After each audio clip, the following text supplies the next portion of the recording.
L'animateur Faramareen, l'Africain, le Sénégalais, le Golden Boy Daouda Wally ñëwati encore ci chaîne télévision PMS TV di leen présenter encore seen émission bi ngeen bëgg a seen bopp muy Tot Info toujours dañu am mbégte ak contentement chaque fois di jàkkaarloo yéen ñi nga xam te yéen suñu ay téléspectateurs comme chaque dimanche ñu ñëw fii ak seen frère seen xarit seen doomu ndey Daouda Wally di leen wala émission bi nga xam te ni mooy Tot Info. tey nag lu ma ci wéet benn yoon damay dalal sama ñaari doomu ndey ñu tàmbale ko ci sama waa ji Jomba Ñaaw borom Tivaouane Peulh le revenant mon frère ma baale nga nuyoo. salaamaaleykum Sénégal salaamaaleykum àdduna suñu mbokk internet yi. ñu ngi leen di nuyu fi ñu leen daan nuyoo fii nga xam ne mooy PMS TV. waaw di siyaare ñëpp ñi nga xamante nii rek yéen ak ñuy bàyyi xel bu baax a baax ci seen télé bi PMS TV. di jaale bu baax a baax suñu càmmiñ suñu jigéen day jaw di ko jaale liñ bokk. di leen ñaanal bu baax saraxam yàgg ci seen loxo. amiin amiin. ma bàyyi encore sama consultant le très talentueux pertinent consultant monsieur Fadel borom cité Belvédère xam nga Belvédère mon frère ma bàyyi la nga nuyu ñu lay seetaan. Salaamaaleykum bonjour bonsoir selon l'heure à laquelle vous visionnerez l'émission. maa ngi leen nuyu bu baax di leen sant di leen gërëm chers internautes. PMS TV maa ngi lay nuyu Daouda Wally. Jomba Ñaaw PDG. nuyu rek suñu caméraman bu ñaawul bi Papi. leen delloo ziar bu baax a baax di rafetlu waat ñëwaat fii nag si plateau bi. chaque fois ñu kontaan bu baax a baax di indi seen émission bi nga xamante ni moom ngeen bëgg a seen bopp muy Tot Info mais Jomba Ñaaw. vaccin yi ñëw nga de ba ñàkk nga. jàddal beneen côté xoolal beneen koñ yooyu as logé yi la. bokkuma ci. bon Fadel. yow yaa am njëkk a jox information bi je crois que tamit ñàkk nga. waaye Sall Gueye ne moom a gën a lu ñu man damay xaar PDG bu ñàkk ko ma doog a ñàkk PDG daa xam bu ñàkk ko moom ngay xaar waaw góor man maa ngi ci suufu lal bi. la diva à la voile d'or macha allah artiste planétaire koo xamante ne macha allah ñu koy woowee Coumba Gawlo Seck une icône mondiale ki nga xamante ne yàgg na fi indi ay disque d'or macha allah nekk artiste boo xamante ne artiste bu mag la ku nga xam ne ni dafa feebar jamono yi maanaam problème voix la am. mu nekk koo xam te ne yàgg nañoo bëggal ñu fàttali ko ay jamono mu woy fi ay woyu maanaam Abdoulaye Seytaane woy fi nga xam te mooy pata pata ay histoire yoo xam te ne histoire yu yéeme la nga xam te ne mooy artiste boobu muy Coumba Gawlo Seck tey jii mu feebar nga xam te ne maam voix am ay problème Fadel la ngay mën a commenter ci loolu nga xam te ne moom moo ko daal. metti na trop vraiment ba ñu gisee vidéo bi moom xol tooyoon na wax dëgg yàlla xol tooyoon na parce que moom amoon na fu mu yeggoon Sénégal yi waaw loolu lu dul di ko ñaanal rek waaw dañuy koy ñaanal vraiment waaw ba pare di ko masawu vraiment di ko ñaanal waaw yàlla vraiment indiwaat baat bi waaw loolu rek lañ jigéen bu jàmbaare chef d'entreprise yor aussi maison de presse mun na jël nga xam te ne macha allah jigéen bu jàmbaare tey jii loolu nga xam te ne mu nekk ci moom mu koy diriger en étant chanteuse di def loolu tamit jiite ay góor ñuy liggéey ak moom tey loolu lan la lay jox yow en tant que góor. loolu dañ koy rafetlu moom te du benn yoon dañ ko fi gis du ñaari yoon tamit wax dëgg yàlla macha allah te moom dafa yàgg wane ni bañkat la. donc loolu je crois bien que dañ koy rafetlu di ko te léegi soo jëlee presque domaine bu nekk jigéen ñi ñu ngi wane ni lu góor mën ñoom mën nañ ko. donc loolu suñ ko gisee rek contentement la fierté la dañuy wane ni am nañ jom. bëgg nañ du c'est pas parce que jigéen lañ kese que mënuñu góor yi lu ñu mën. dañ koy rafetlu macha allah. Jomba Ñaaw mel na que leen góor baax na waaye tamit jigéen baax na. macha allah góor baax na jigéen baax na. waaye damay wax ni dooley góor moom. du mos a doon dooley jigéen. waaw parce que bu àddunay jeexit góoree ne ca kanam jigéen ne ci ginnaaw. waaye dañ koy ñaanal yàlla rek. sunu borom faj ko parce que na santaat yàlla bu baax a baax te xam ne yàlla xarit ba rek lay teg. tawat waaw di wax ni jëfam ju baax rek la ko yàlla di fay. waaw moom Coumba Gawlo lépp lu mu def Sénégal. xam ne waaw man xam naa ci lu bëree bëri. ba am na ci yoo xamante ni sax bi mu koy tabax man bokk naa ci ñu ko doon liggéey. kon maanaam lam def lu baax rek la ko yàlla di fay. moom Coumba Gawlo ban waaye moo lay gën a daaneel. waaw mooy bi mu naan ta duma lekkaani pimbalet boobu. boobu am na doole. benn man la Jomba Ñaaw macha allah. waay. waxaatal ma dégg nga la. waay duma lekkaani xaw ma pimbalet. soo boobu. macha allah kon moom Joma Ñaaw ndaanaan la ah chaque fois day génn fu neex fu garaaw macha allah loolu mooy Toj Info dañuy dugg ci débat bi encore mais balaa boobu damay bàyyi Joma Ñaaw mu dem na fi nga xamante ni fii ci Kër Massar wane benn jàmbaar boo xamante ni tailleur la donc avec l'aide de mon réalisateur su baaxee papi rang muy gaaw ñu. bismillahi rahmaani rahim alhamdulilahi rabbil alamin mbokk yi ñu ngi leen di nuyoo fii nga xamante ni mooy seen télé bu mag bi PMS TV ak seen émission bi nga xamante ni moom leen tàmm di leen defal chaque dimanche muy Toj Info. tey nag waa Toj Info dañoo doxantu comme ni ñu ko daan defee rek à chaque moment rek di dem di xooli ñi nga xam ne ñooy jàmbaar yi dóorkatu waar yi tey nag ñu ñëw ci benn atelier tailleur fi nga xam ne mooy cité Camille Basse du ma def nenn rek lu dul ne sama caméraman mu topp ma rek ñu dugg ci biir ñu daal di nuyu gars yi aywa bokk papi bismillah rek muy gaaw salaamaaleykum. jërëjëf maa ngi lay ziar. ba am nga jàmm. waaw yow noo tudd sax yow borom atelier bi ba noppi. bismillah xaaral sax ma toog ba pare. alhamdulilah. gars yi ñu ngi ko naan Zal waaye Salif Mané moo gën a kii. moo nekk sama gardien. ndeysaan yow yaay Serigne Saliou. waaw ñu gën la xamee ci Saliou Mané. waaw ak sa yow de sa tur bi neex na lool yaay sama Serigne. Baye Sall tey nag waa PMS TV dañoo ñëw seet si la. waaw ngir ñun dóorkatu waar yi rek ñoom lañ sopp ñoom la ñuy tiitaroo. yàlla def nag tey jii nii ñu ne xaaral bala ñoo dem fenn faaw ñu ñëw fii nga xamante ni. mi ngi nekkee ci buntu télé bi. rawatina fi nga xam ne mooy cité Camille Basse. Sall tey bëgg nañoo waxtaan ak yow ci liggéey bi parce que ku ne xam nga ni métier tailleur neexul rawatina maman bi nga xamante ni yu bees yi génnaat nañu yaa ma gën a xam. waaw kon ubbil say kàddu rek ñu soog a dem ci. waaw salaamaaleykum maa ngi leen di nuyu yéen ñëpp ku nekk sa tur ak sa sant waaw métier tailleur bi moom mu ngi nii lu baax la moom. waaye xaw na jafe nag waaye ku si muusul rek di nga nax sa bopp.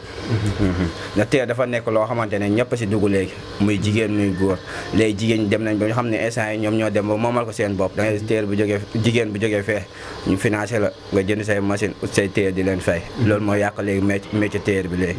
moo tax ñun ñi nga xam ne jàng nañ koy at duñu mën a feeñ. ndax jigéen ñi ñoo ko yàq fii mu toll nii. Zal dégg naa fi nga waxee. comme maanaam daal bu ma déggee say kàddu mooy que ni tailleur bi fi mu toll nii léegi gars yi léegi amatuñu diplôme. léegi kon dèjà daal da ngay gis kee xamante ni dañ lay financé ubbil la place nga daal di ciy nekk waa Zal est-ce que loolu di nga ci mën a ñaw ak nan lañ ciy ñawee ñoom. ah jigéen ñi ak suñu mbokku tailleur yi rek xam nga ñun xaalis moo ñu jiital. te xaalis warul jiital li nga jàng xaalis warul la jiital lool. da nga waroon a jël sa temps. suñu borom xéwal xam nga rek ku nekk sa wërsëg. waaye gars yi dañuy yàkkamte léegi dañuy dem rek. mën naa ñëw rek ñu gis jigéen bu lay iri rek nax la si pet. jox la fay la xaalis ne la kaay mu fay la par weer nga may liggéeyal. ku jigéen ko di la jël kooku day doon tailleur wala. du ko doon. kon maanaam moom day utiliser sa xam-xam. waaw. ci bi ma la déggee. dëgg la ñoom noonu la looloo si ëpp léegi fi mu toll nii moo tax léegi xam nga ñun ñu ko jàng ñi doo gaaw a feeñ. jigéen ñi dëkk bi dafa xaw a metti te tey da ngay gis kee xam ne day jàng métier gisul ku ne koo ñawal ma léegi nag bu gisee kee xamante ni yor na ay machine am ubbi place am ne ko kaay ñawal ma lay fay chaque weer 60 000 wala 40 000 du ko jël nga yaakaar. waaw mun na ko jël waaye par weer 50 000 mën nga toog sa atelier nga ubbi sa atelier toog sa atelier journée mën nga wàccaal say 25 000 su fekkee yow tailleur bi dëgg bu ñeme nga bu tegu si yoon loo wax di nga ko def journée di nga wàccaale say 25 000 waaye te nga jël ñaw ba pare encaissé ko ba pare jox la avance nga teg fi ñaw bi dem su boobaa kooku su gisee keneen ku lay andi da koy jël danaan kii soo ko joxee ñaw da ko fi teg lekk xaalis waaw waaye yow dafa mel ne fi mu toll nii yow la xale jigéen ñi wër de Zal parce que ni ma gisee sa place bi nii ak ni ma gisee booy yi ni ñuy kiyee dafa mel ne yow yaa ngi ñaw lu tolloog as bi comme nuñ koy defee rek xam nga rek ku nekkal li nga mën rek suñ xam nga rek ku nekkal tamit sa wërsëg tamit loolu la.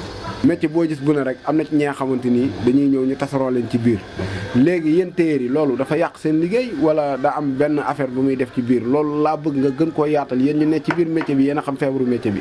non yàqul suñu liggéey sax. ndax ñun fuñ toll nii instant ñun suñu morom ñi nga xam ne ñu ngi leen utiliser. ñooñu la yàq seen liggéey fi mu toll nii. da ngay koo xamante ñii soog a jàng métier wala xam nga damaa déggul olof. waaw ñii soog a jàng métier. voilà ñu jàng ba pare tamit yaa ngeen xam amuñu moyen pour ubbi atelier tam ñooñu tam aussi tam si lañ. waaw mën nga toog amoo moyen boo ubbi atelier kenn jógee fee ñëw fay la yóbbul atelier nga fay liggéey ñu fay liggéey yaa ngeen a xam tey dañ lay jël par journée bi ñaata lañ lay wax 8 heures ngay commencé ba 8 heures. ay journée 7000 lañ la siy fay 6000 yow imagine journée 7000 wala 6000 yow nga toog sa atelier nga encaissé sa ñaari ñaw 12000 ñaata la. waaw waaye xam nga ki am atelier. moom loolu mun na koo bañ a def. waaye ki nga xam ne amul atelier.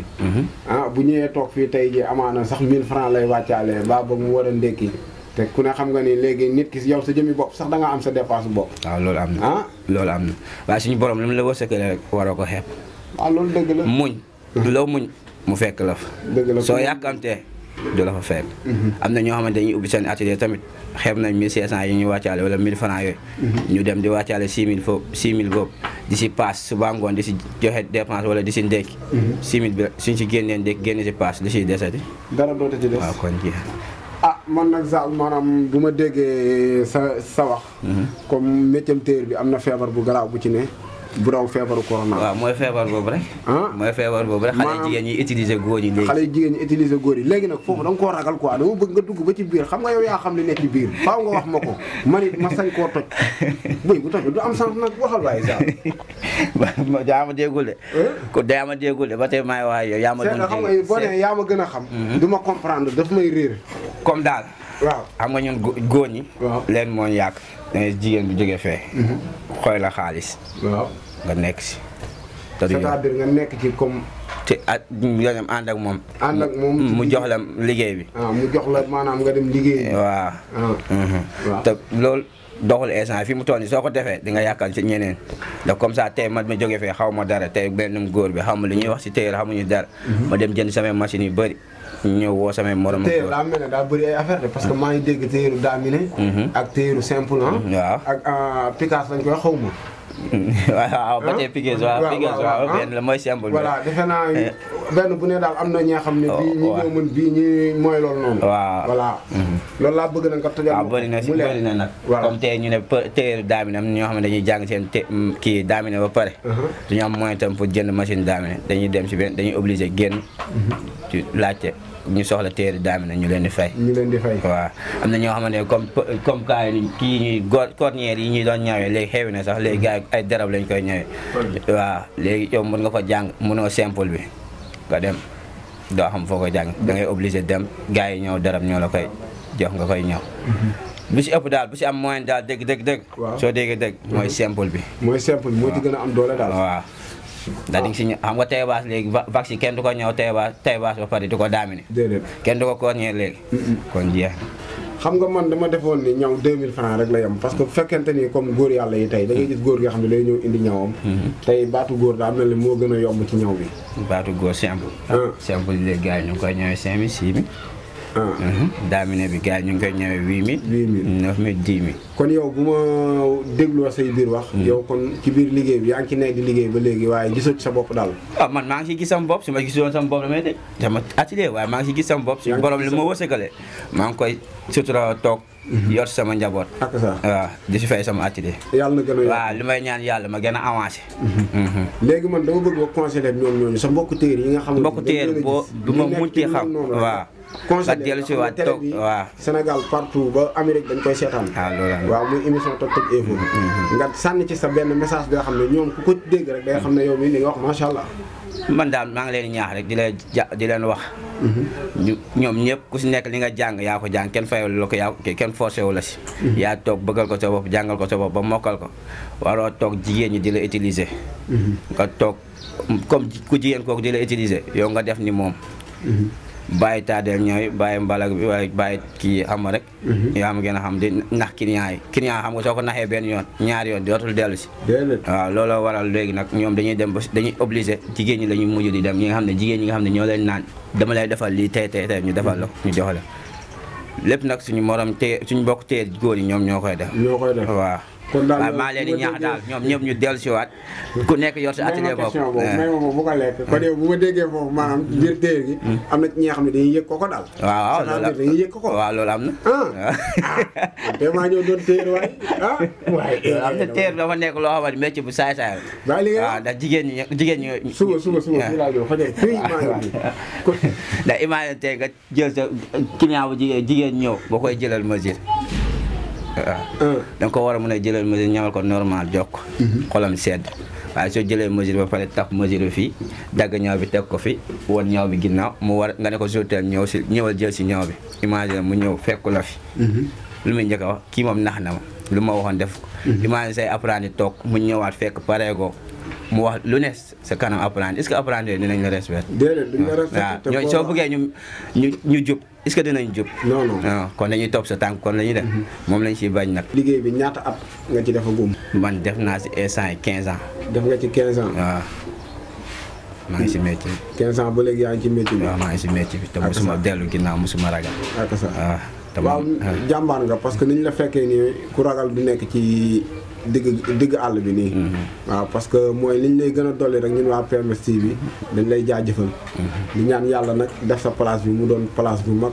waaw dem ba nga xamante ni ñuy déggee ay ñoom Bamba Alizé ñoo ñëpp ñu lay déggee noonu ah.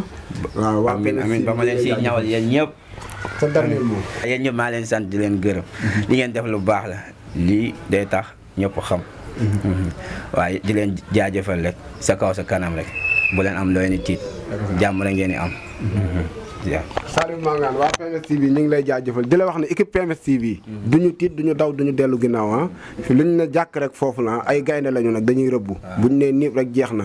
Retour sur le plateau de la PMS TV Total Info di gis di kontaan bu baax a baax ci Joma Ñaw mon frère dem encore Kër Massar dem xooli suñu benn doomu ndey ñu koy woowee Saliou Mané téer macha allah mu doon xale bu am jom xale bu bëgg li muy def xale bu mën liggéeyee macha allah di ñaw.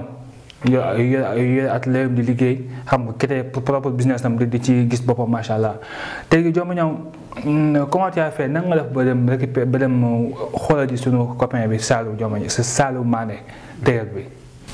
waaw di waxaat alhamdulilah di santaat yàlla ci boobu côté bu baax a baax di wax ne Sénégal ñun PMS TV li nga xamante ni moom mooy sunu amour ci ñun maanaam dañuy dem di nga xam ne mooy jeunes yi nga xam ne ñoom ñooy dóorkatu waar yi waaw ñooñu dañuy am ci ñoom plaisir pour dem ci ñoom di waxtaan ak ñoom di xool ci li nga xam ne ci la ñuy yëngatu.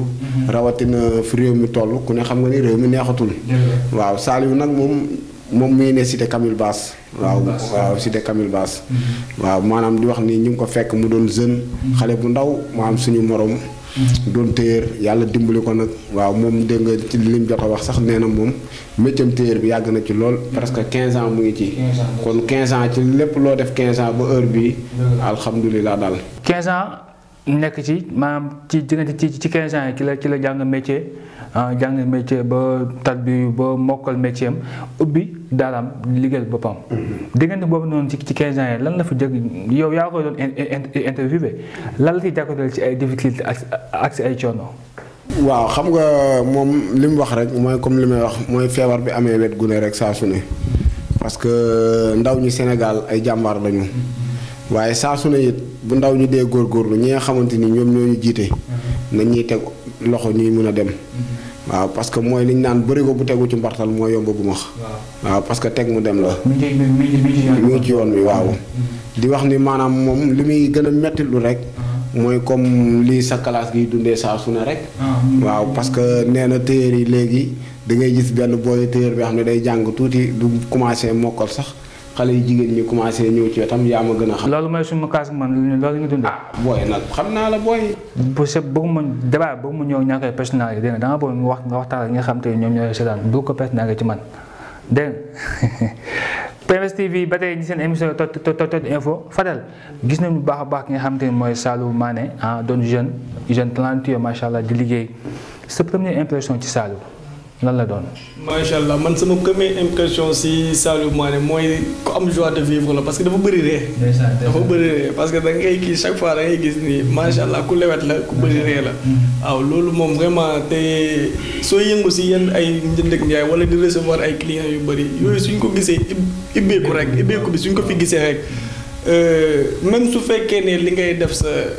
neexu leen baax mais da nga leen di inciter à chaque fois ñu ñëw foofu moom noonu la mel parce que soo koy gis chaque fois day tax nga gën a ñëw foofu parce que dafa bëri ree bëri jàmm. mais est-ce que métier tailleur bi d'abord dafa bëri est-ce que métier tailleur bi ça marche actuellement bu baax a baax fii ci Sénégal. sa propre expérience quoi est-ce que mi ngi dox dëggantaan. man de pour nga dégg moom man de wax dëgg yàlla lu si bëri. man nañ may ne ñëwalu. wala ñu war a jox nga yéexee ma sol des trucs comme ça mais lu may dëgëranteeg ñoom moom wax dëgg yàlla. yow da nga am sa sponsor quoi yow da lay ñëw jox la. waxuma loolu mais comme genre ñeneen ñi lu ñuy def comme genre ni dem ci ñoom wala ay jigéen yi fréquenté woon baax wax dëgg yàlla gaa am na ay xarit yoo xam ne moom. waaw ay tailleur lañ des trucs comme ça mais. wax dëgg yàlla ban année nga gëj a nawlu dem ci tailleur di jël say tutus yi yóbbu ko ci waaj nga am copain ñaw ma lee ban année nga koy def. wax dëgg yàgg na de. yàgg na trop lu si bëri ba instant yi lu si bëri man mère bi mooy yor sama yooyu quoi moom laay jox mu yóbbul ñëw lu muy ñëw mais nag yoon la nga dem xam nga duggante ñoom parce que benn instant yow chaque fois nee na chaque année wala chaque 6 mois am benn modèle yu bees yu génn. loolu am na. da ciy baax aussi nga dem di fréquenter tey du xool yan lan mooy les tendances. loolu def ci baax quoi. loolu moo wax nga dëgg mais milieu culture bi. ak création yu métti yi nii est-ce que saa waay mi ngi ciy gëstu bu baax a baax. parce que xool nga image yi xool nga émission bi xool nga reportage bi sa waay def est-ce que mu ngi ciy gëstu bu baax a baax. man de lu ma mën a wax mooy nee na def na 15 ans. ci liggéey def na 15 ans si métier bi. wax xaw ma nag mais vraiment war na toogaat xalaataat bu baax a baax waaw si nu muy gën a développer place am. loolu war nañ constater nañ waaw xaw na ndaw wax dëgg yàlla te ku def 15 ans moom. c'est que le problème en est que ñu bëri ñuy liggéey. ñoom dañuy liggéey d'habitude la plupart pour liggéey mais du ñu liggéey parfois xalaat pour xool nu ñuy soqaliku seen affaire bi seen place bi ak yeneen saa lu si bëri xaalis bi moo leen si intéressé. xaalis bi moo leen si intéressé mais soo xoolee ba 15 ans normalement waroon nga am par exemple bon. même su fekkee am na yenn yoo xam ne du question da nga jàngoo wala jàngoo. da nga war a toog man fii laa bëgg yegg xool sa avenir teg sa business plan bu baax fii laa bëgg yegg. xaalis bi nii laa koy defee après ma yokk place naan. kon yow da nga gis ni moom ci 15 ans yi tey jii war na fekk mu am place bu mag. waaw non pas bu mag. ça dépend. maa ngi ci yow. non pas bu mag. mais tamit saa xam nga question bi mooy. ndax ci 15 ans yooyu yëpp. ndax moom place bi c'est-à-dire ci 15 ans yi ndax dafa doon dem en tant que maître tailleur. parce que ça dépend. peut-être moom mi am na nu muy demee moomu ko. mais su fekkee ne par exemple moom moo ko moom c'est durant 15 ans yi moom maître tailleur la. wax dëgg yàlla jàppoon naa ne durant 15 ans yi waroon na am normalement. lu mu war a réaliser lu xaw a ëpp place bi man. maa ngi ci yow frère. Jomou Niaw. li frère wax loolu la nga ci apporté. waaw man benn côté rek laa ci safaat tuuti. parce que 15 ans boo déggee 15 ans mu ngi ci exemple. 15 ans yëpp nekkul ci métier bi maanaam la muy jàng métier da nga ko ciy boole. parce que mooy li ñuy wax nit ki tey bu dee ne man depuis 15 ans maa ngi fii ci PMS TV formation bi da cee bokk. jàng bi parce que métier doo xëy rek ubbi ko baa mu xëy nekk sa bopp il faut nga jàng il faut nga am ci dara. effectivement te maanaam exemple comme place bi fi mel noonu. man damay wax ni Sénégal ñëpp kenn mënatu fee sol sax ba rafet ndaxte tey doo yeewu sa biir kër. bàyyi woo dépasse sa biir kër parce que léegi liggéey bi neexatul. surtout moment bii nga xam ne ci la corona bi nekk. waaw parce que buñ dee xool tey exemple laa lay wax. yéen ñëpp Sénégal ngeen ne Sénégal laa ne. tey des fois da ngay xëy sax yow bëgg a liggéey ji nga am problème mu paas. waaw pour le bis ngay mujjee def rek. sa classe. waaw sama classe geeg ñeneen xam nga man à chaque moment damay bëgg ñuy wax li nga xam ne moom mooy réalité quoi. parce que nañu xool fi nga xamante ni fa la réew mi nekk liy ëppan bi ñu dox ko quoi. c'est-à-dire que man fu ma bëgg a waxee mooy tey dëgg la gars métier boo munti jël am na ay difficultés am na ay problèmes. loolu gars loolu dafa leer. mais c'est-à-dire que tey lan laa bëgg a wax tey. bu mu la teree tey nga am sa objectif bien placé parce que ñu si bëri objectif bu tax di wax par exemple te ne tey par exemple dans 2 ans dans 3 ans. lii laa bëgg tabax lii laa bëgg def ñu si bëri amuñu conscience boobu dañ koy def. c'est-à-dire peut-être par amour wala di ko def nii rek mais ñu si bëri comme genre toog. xalaataat ne man de fii ba 3 ans fii ba 4 ans fii laa bëgg yegg. ñu si bëri jàpp naa ni moom suñ ko doon xalaat. dëgg la. xam naa dina xaw a am soppeeku. su ma la déggee li nga wax nii. dogguma la sax waaye gars yi xalaat nañu raw loolu de. xam nga maanaam yéen tubaab bi ni ngeen di analyser. ak ñun fi ñuy analyser du benn. xam nga tey yéen tubaab bi tey da ngeen di bëgg benn affaire cité ko daté ko. waaye ñun bu ñu bëggee benn affaire. sama xol bi lay yem moo koy def ba loolu sotti mun naa am sax yow mii doo ko xam.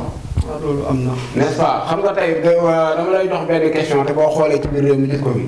tey da ngay gis tey benn moor bu yor benn caaya mooy lu sam bu tëlim mu koy sol saa su ne. te foo ko fëggee mu génne la benn 10 millions. affaire yi nekkul foofu. loolu am na loolu non. mais loolu am na. maanaam su ma déggee Fadel. maam yow da nga bëgg wax ne maam tey jii nit ki ci lépp li ngay liggéey war nga def benn genre épargne. après nga am sa benn vision nga ne ko man fii ak 5 ans bëgg naa yegg fii. te loolu c'est pas parce que da ngay liggéey tax rek mënoo ko am non non nit ku nekk war nga am sa propre réalité. ak li ngay xalaat bu baax a baax pour fii ak 5 ans. nga mën fa yegg. Jomba Ñaaw mu ñëw ci yow balaa may quitté gis naa des fois nga may jëm pour ay farmaam yu baax. ay yére office nafet macha allah teg ko ci plateau bi ñëw fii tey jii yow métier tailleur ci Sénégal est-ce que yow doo sol leneen lu loolu wala des fois rek nga koy sol fii ci plateau bi. waaw man nag moom wàllum solo moom. lépp laay sol ba mu des bi nga xamante ni moom bokkut ak bu góor. waaw waaye nag moom téer yi moom wax dëgg fa yàlla bëgg naa leen lool. waaw parce que di sol seen yi ñëw day am solo. dañ leen di gën a may doole.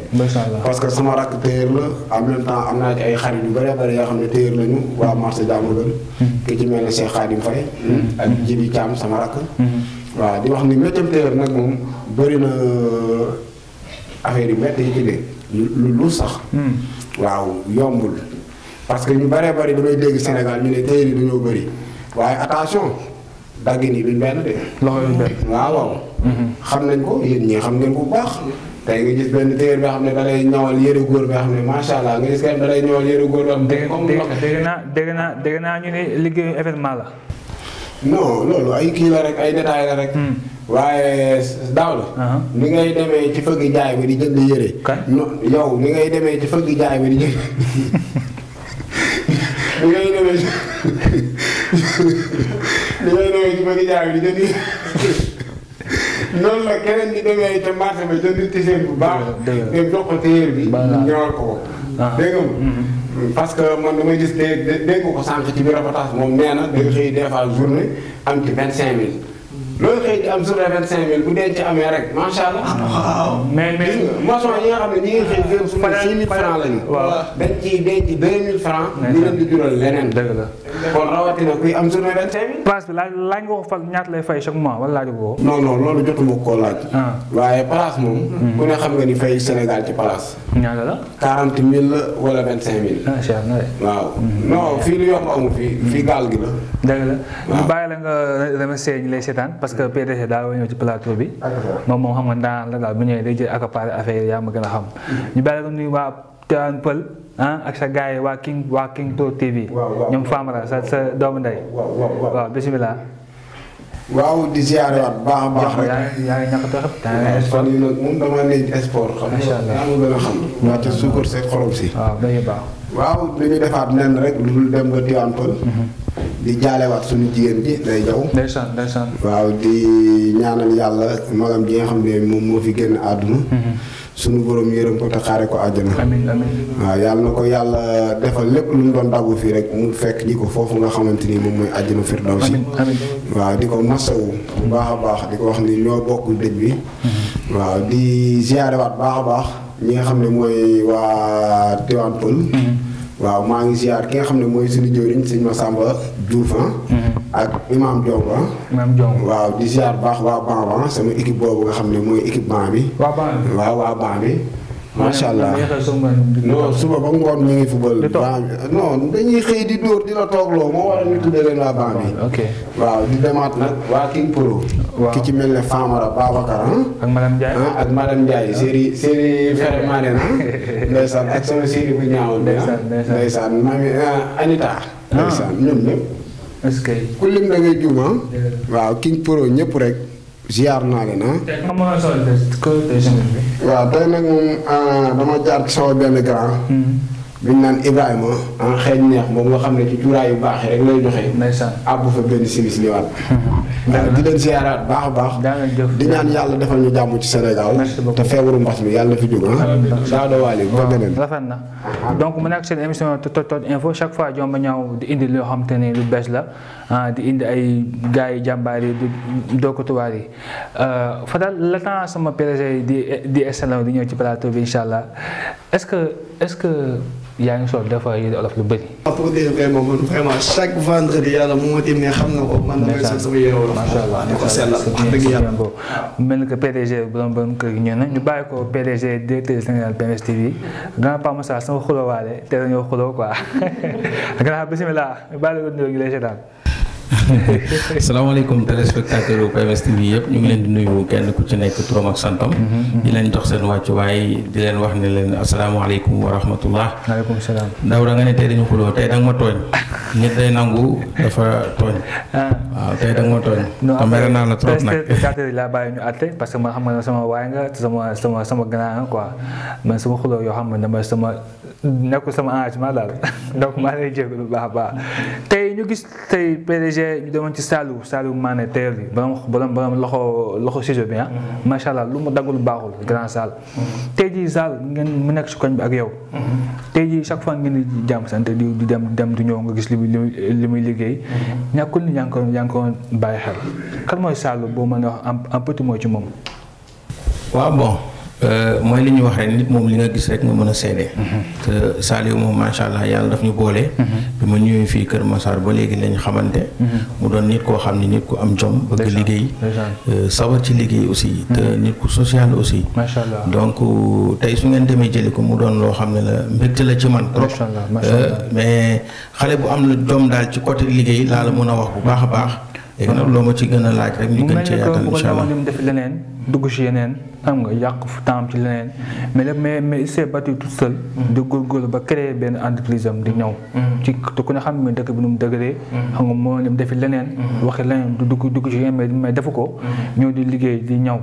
te des fois ñëw gars yi nee liggéey événement rek lay dox. tey jii loo mën a wax loolu noonu ci jeunes yi nga xam te ñoom mel ni Saliou. bëgg a créer ay entreprise yu mel ni moom. voilà day méngoog turu émission bi rek maanaam toujours suñu concept mooy dem di seeti ndaw yi nga xam ne dañoo am astuut bëgg ko bokk ak ñëpp boo demee place am da ngay gis ne ñoom am nañ ay manquement yoo xam ne tey ñi am daraja wala ñi yàlla may war leen mën a gëstu bu baax wala bokk nguur gi fexe ba nu mu leen mën a jàppale surtout patente day ñëw location day ñëw donc des fois du ñu am dara xam nga te ay tey boo ko xoolee am na soxna am doom am ay apprenti bien sûr nit ku nekk foo ngay liggéey rek say mbokk dañ lay bëgg di la rapprocher di la diis yenn soxla yi mais li ma mën a wax ci moom daal nit koo xam ne la yàlla boole na ko ak jeune koñ bi fii ñu ci bari da leen di jàppale waaw ci muy jigéen muy góor ñu ci góor ñu ci bari bu ñu ñi nga xam dañuy jàng sax bu fekkee dañu am tuuti vacances dañuy ñëw def ci moom tuuti formation bu leen di jàppale waaw voilà ci côté jigéen muy ci côté góor kon nit ku mel noonu kooku tey jar na jàppale bu baax jar na xelal aussi itam bu baax mu nekk di ñëw yére góor ak yére jigéen da nga dégg ñoon chaque fois teyel bu doxee jigéen ñoo koy doxal bu dama tamit jigéen yi ñoo koy daaneel tey suñu mbokk jigéen ñi yow loo leen di wax pour ñu mën a gëm ci Saliou pour Saliou di leen ñëwal waaw da nga wax ñaari wax yu xaw a wutee tuuti mais bi ci njëkk moo am solo mooy effectivement loolu nag ci domaine boo dem la jigéen yàlla daf ko may jigéen moo mën a dëggal boppam ci biir néegu sëy sax astuma ci bërëb liggéeykaay mooy effectivement jigéen ñoom ñoo dàq ñawlu ñëpp xam nañ ko parce que ñoom moom macha allah ñoo dàq ñawlu loolu tailleur boo ko laaj mën na la ci indil ay firnde yu leer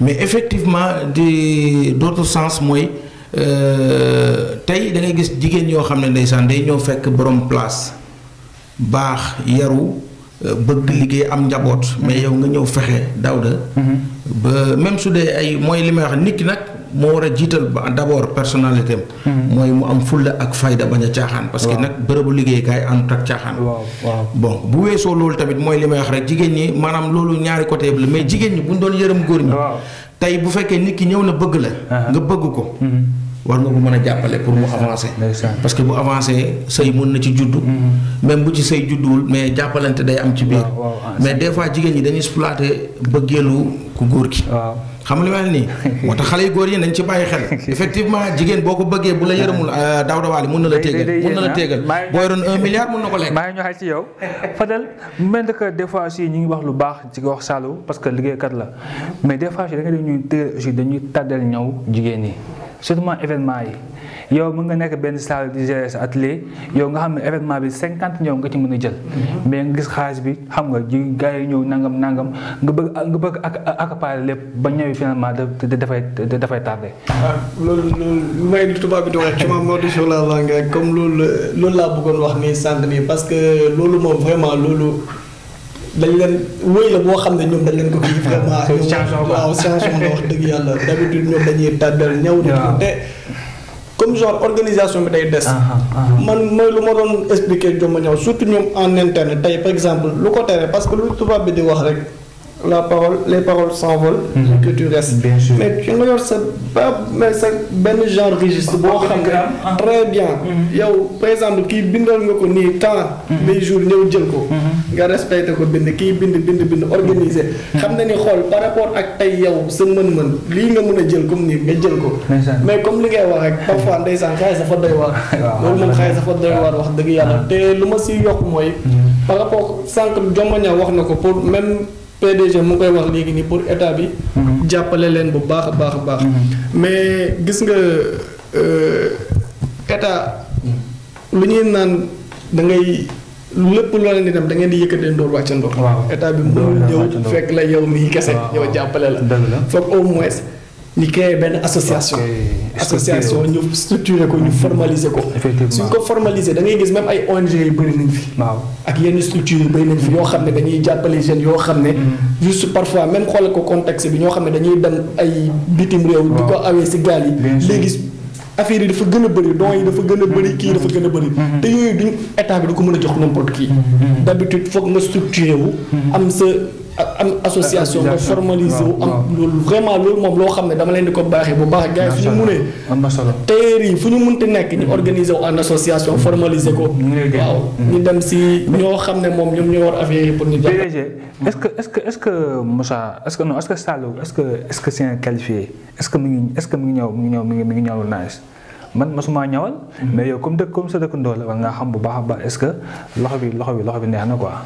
waaw loxo bi neex na trop Daouda mais bëggoon naa xam li tax nga laaj ma ko. mais laaj boobu am na solo. waaw mais bëgg naa xam li tax nga laaj ma ko. non xam question man nekkul pour man mais c'est pour les téléspectateurs. effectivement non xam nga man rek tamit su ma leen ko waxee mun naa am ñu bañ ko gëm mais. li tax nga laaj ko am na lu tax dama bëgg na nga toj yàq. xam nga li tax ma laaj ko maanaam. xëy na. kii seetaan émission bi bëgg na à travers cette émission dem ñawlu ji mais mën naa nekk xalaatam mën nga nekk naan non est-ce que ñu nekkoon di sàmba di ko xalamal waaju quoi mbaa mais yoon la tamit yow nga comme yéen sa dëkkandoo la nga ne ma kat Daouda Wally la gars macha allah c'est un peu naan la quoi ci li muy liggéey. ok kon bu fekkee ne dañ bëgg a sukkandiku ci sama kàddu. waaw macha allah mën na ñëw. ah bon waaw mën na ñëw parce que mooy li may wax rek li tax ma bëggoon la wax ne la tojal yàq bi mooy dafa mbapat parce que dégg naa ko sànq ci seen biir kàddu dafa mbapat. 15 ans soo ko déggee mooy. cité bi bokk na ci tailleur yi fi jiitu fii. ndeysaan. waaw place bi ngeen ko fekk nii dégg naa foofu biñ koy tabax moom ngi ci beneen côté bi donc biñ ko tabaxee ci la ñëw jël foofu donc depuis boobu ba léegi mu ngi fa mais li ma bëgg a wax mooy dafa mbapat maanaam. jaar na ci liñ naan dëgg sensu apprenti tailleur parce que nag léegi apprenti yi léegi moom dañuy ñëw rek bon benn 3 mois fekk mën nañ dagg bu sa xel neexee nga gaaw gérer quoi mais bu njëkk yónni tarbiwu maanaam bu njëkk jàngum métier yu njëkk yi ak léegi dafa xaw a wutee par rapport voilà mais moom daal macha allah yàlla baaxee na ko mu jaar ci apprenti tailleur apprenti boo xam ne dafa métti daal dafa métti jaar na ci ay daj yu métti daal. mais est-ce que mu ngi suivre mode bi ni muy demee xam nga mode moom sax maa ngi laaj sa waay mode chaque fois chaque 2 jours chaque 1 mois di am ay yu bees yu génn ay tendance yu bees yu génn est-ce que mu ngi suivre normalement évolution mode fii Sénégal. voilà Daouda laaj nga question bu am solo effectivement ñàkkul ne mu ngi koy suivre. bon mais man mënuma ci sori bu baax parce que nekkuma ci biir xelam. waaw mais li ma mën a wax tuuti. waaw li ma mën a wax tuuti li ma koy xelal. parce que buy seetaan émission bi dina comprendre ñun suñu suñu xalaat ci moom. waaw suñu yéene ci moom.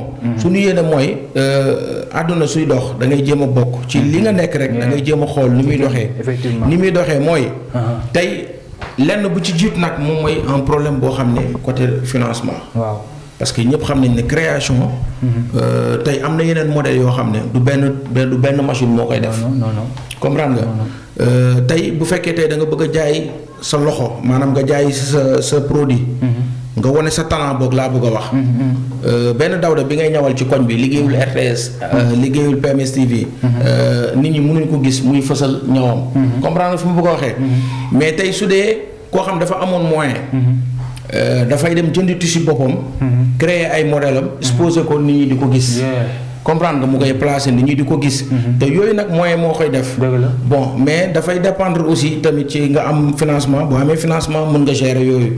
comprendre nga mais boo ko amul. mais am na ay systèmes yu gars yi jaay léegi parce que net bi léegi dafa yaatu ku nekk mën nga def ay affaires sànni say modèle def say création gars yi gis ko Facebook Instagram Twitter. effectivement moo tax ma ne léegi. il faut que moom mu jéem a adhéré wu ci côté yooyu noonu. dëgg la parce que il faut muy bi ay page ba pare nag di. maanaam ku ci mel ni PMS TV nga xam ne boo ñëwee tey am na émission ñuy def bu tudd boo xam ne bu tudd fësal sa doom sa yaay moo koy def Léa voilà donc ku ñëw ci moom jox ko paas rek mu ñëw defal la émission wane sa marchandise wane sa lépp looy yëngu rek mu defal la ko ci yàlla mas na laa ñëwal mus na maa ñëwal macha allah mus na maa ñëwal sama yére yoo xam ne yu ëpp wala yu ma war a wàññi lépp moom koy defal. mais dama tax solo ko ba ngay taxaw ci émission bi. waaw mais yow lii mais émission bi exigé wul nga sol yére xaftaan. non xam nga yaa ngi defar la promotion de Saliou. tey jii yoon la nga sol yére Saliou nga ne lii kat daal waaye lii c'est Saliou qui m'a fait ça. c'est Saliou qui a fait ça pour moi man moom ko ñëwal. parce que je parle sur le contrôle de Fayal moom su ma jumee français di yor. léegi yow bi ngay xëy si. da nga xamoon ne Saliou Mané ngay defal émission. non bul xaalis suñu. déet man de téléspectateur yaa ngi may seetaan bi ngay xëy xamoo ko man xawuma ko en tout cas Jomba Ñaaw moom mooy dem dugg ci nit ñi Jomba Ñaaw tey moo dem ba ci Saliou njëkk de Saliou sama rakk la. non loolu la émission bi tourné. tu sais téléspectateurs yi PDG ndik ko am fit la quoi moom soxlaa bi affaire day jéem a laax ba génn man émission bi man maa fi posé question. tu vois amul PDG amul ministre amul dara. man maa laaj. est-ce que Saliou mas na laa ñëwal nga ne ma waaw mas na ma la moo tax. ba nga ñëw ci émission bi. ki soloo ko. moo tax man la su ma xamoon ne moom la ñu invité ma sol yëfam. mais avant nga yéeg plateau bi Jomba Ñaaw moo taxoon fii am nga temps dem préparer wu ñëwaat toog ma yëpp sama émission yëpp ñu lay seetaan moo tax nga def mu la neex quoi. Daouda léegi da ngay tësante téléspectateurs yi xam naa di ngeen ko jéppi mais ngeen jéggal ko rek. voilà donc moom day defante. Fadel situation Sénégal ni mu demee léegi ak Covid bi tout ça mais est-ce que sànq yaa ngi wax lu am solo ci affaire maanaam aide bi ni mu wala maanaam ni mu mën a structurer seen liggéey ba état bi leen jàppale. tey jii Covid bi am ñoo xam te ñu ngi nekk en association état bi ñu jox ay ndàmpaay quoi pour ñu mën a jàpp ci loolu noonu. tey jii bu fekkoon ne am na fu mu wéeru ci benn ay maison d'art fi xam ne dafay jéem a genre structuré dina jot xaalisam parce que artistes yu bëri ñu ngi jot seeni don Macky Sall mi ngi jox gars yi ci à travers ministre de la culture ñu ngi jox ay seen don quoi seen aide Covid. mel nga sànq li nga wax sànq dafa am solo. dafa am solo balaa may ñëw benn parenthèse bu ndaw xam nga sànq yaa ngi naan ay par rapport ak nouvelle kii yu bees mu topp tendance yu bees yi ak yeneen mais xam nga yooyu dafa fekk comme lu ma lay expliquer soo nekkee si benn milieu boo xam ne. dafa bëri concurrence.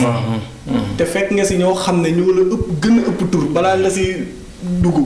donc dafa jar tey même su fekkee ne réseaux sociaux dugg nga si ak yeneen nga indi fi benn originalité. loolu moo lay mën a permettre tey nit ñi ñëw touche particulière exactement mais même su fi duggoon ba 15 ans si réseaux sociaux yi tey par exemple nu ñu xamee par exemple je sais pas Kati Couture. Kati création moom bu ñu ko xamee noonu. voilà bu ñu ko xamee noonu. donc da siy baax vraiment muy toog di xalaat.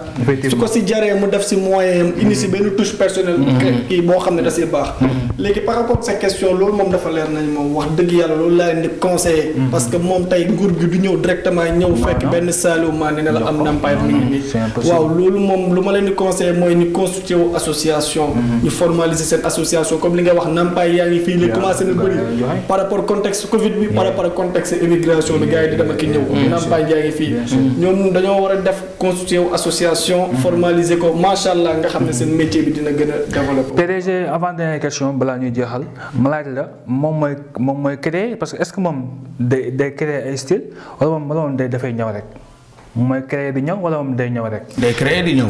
amul tailleur bu dul créer di ñëw kon sa professionnalisme. non je veux dire am na ñoo xam te ni dañuy basé ci dagg rek wala ci création rek. loolu apprentissage yi ñoo koy def. mais boo demee ba nekk tailleur laa ibi sa place. wax dëgg yàlla war ngaa mën a créer. c'est pas gis nga tailleur. mooy li may wax rek des fois dafa am tailleur catégorie la. waaw mais dans les normes cosaanu tailleur dëgg. ñaw la woon. waaw léegi nag moo xam sànq yaa ngi wax sànq jomma ñaaw.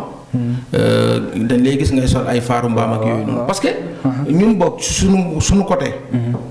avant ñu naan modd. ñaw la woon te ñaw bu njëkk bi mooy li ma lay wax rek. bu njëkk vax moo amoon. waaw waaye xartum ndoket ak extra paay bu njëkk caaya la ñuy sol. xam nga voilà léegi nag modd moo indi nag. modd moo indi développement tailleur ba tailleur mën a xam nga. am lixité bi mais bu njëkk tailleur wax dëgg yàlla. métti woon na. waaw métti woon na trop. mais bu njëkk ba ak léegi ba ban moo gën a dox.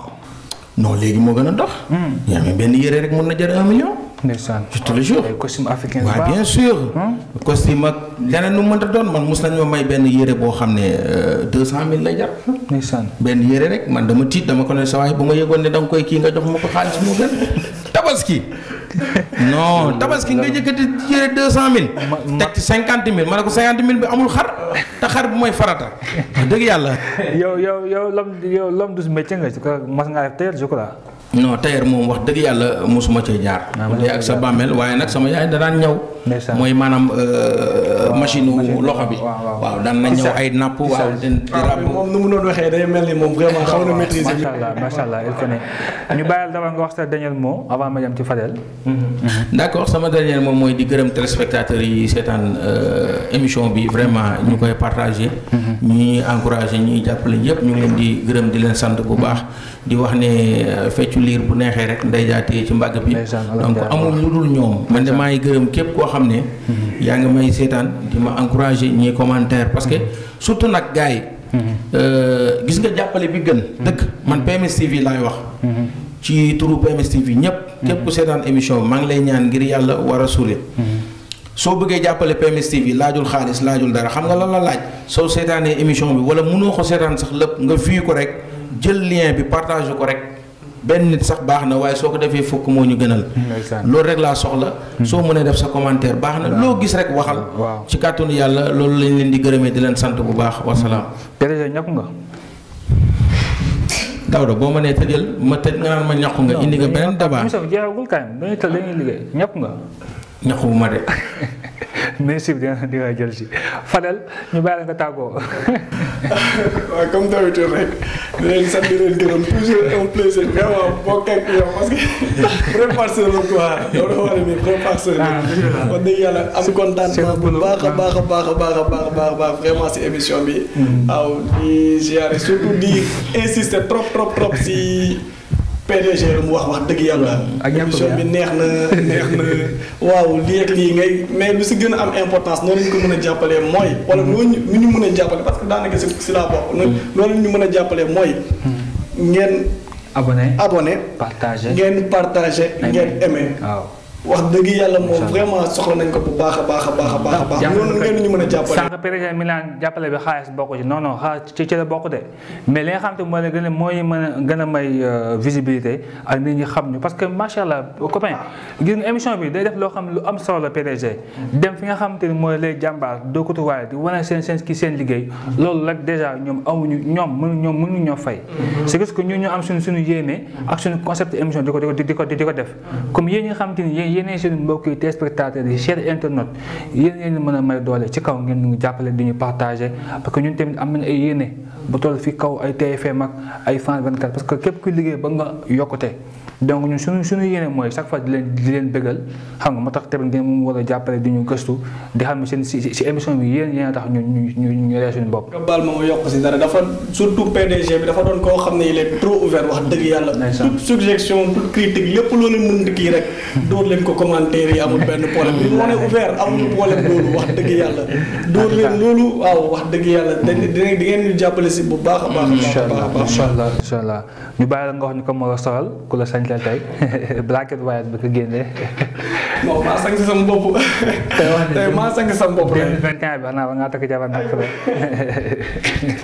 non bokkagul sama projet yi. instant yii ngeen bàyyi ma ni bokkagul sama projet yi. bokkul projet yi. non bokkagul sama projet yi. ma ne nañ ma baal ci kàddu gi olof dafay faral di wax ne duul du xas day.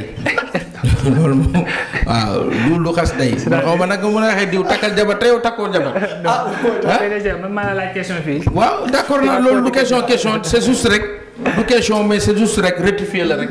waaw yow nag nga mën a waxee diw takkal te yow takkoo. am na nga tàggoo waaw dinañu juger incha allah. xam nañu baax a baax. soo ma takkal xam ne daa war a. waaye yow it yaa fi ne woon. yow man maay loolu yaay mardi kon kay xamante nañ bu baax góorgóorlu takk jabar waay. waaw Fadel ñàkkoo ko ba léegi. man wax naa la sang ngay ne moom moo ko gënal de. non si loo xam ne non dañ affaire c'est-à-dire que su ñu nee vaccin. lu scientifique la. lu scientifique la ñu bëri ñu ngi laam-laame ay scientifique sa baax na wala baaxul. xanaa peut-être temps yi la xel yi commencé xaw a dal tuuti. bu peut-être ministres yi ak ñoom kii commencé ñaxtu. commencé déggal ñaxtu. voilà xanaa peut-être la xel commencé dal mais au début. ñu ngi naan lii baax na lii baaxul.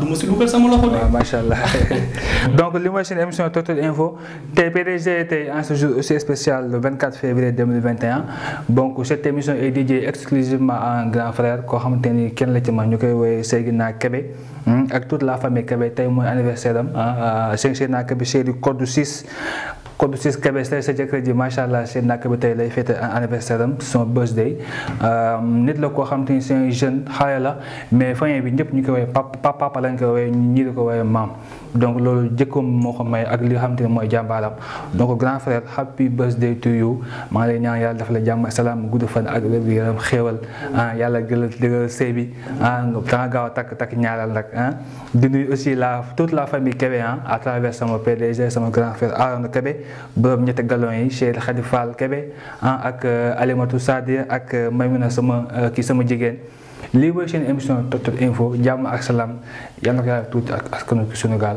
jaa ngeen jëf.